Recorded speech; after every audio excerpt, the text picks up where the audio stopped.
how a prenuptial agreement might affect the property division or property distribution at the time of divorce in China. This is a critical question for every cross-border family or cross-border marriage.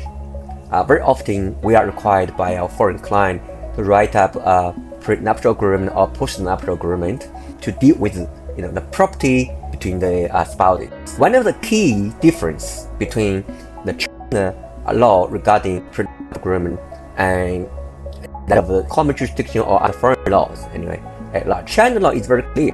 Prenuptial agreement can be binding, or it can be, but is binding on the parties at the time of divorce.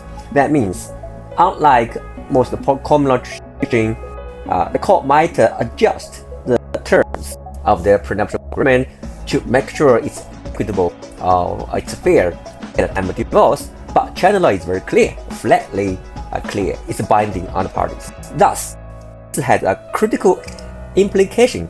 If the party choose to apply the so-called separate property regime between them, let's say it's an extreme case, everything goes separate. There's no community property or joint property. When they divorce in China, the China court will only divide, according to our law, the China court is only authorized to divide the community property. The community property means the jointly owned property. But in the case, as we said, if the party chooses the utterly, completely separate property regime, there's no community property for the court to divide. So in that case, it might lead to a very unfair outcome. Maybe are left with virtually nothing. But again, I want to bring this point up to the cross-border marriage. We're going to be mindful about such rules on the Chinese law. While the Chinese law also offers some comfort, like if the party contribute a lot more for domestic services, that party can apply for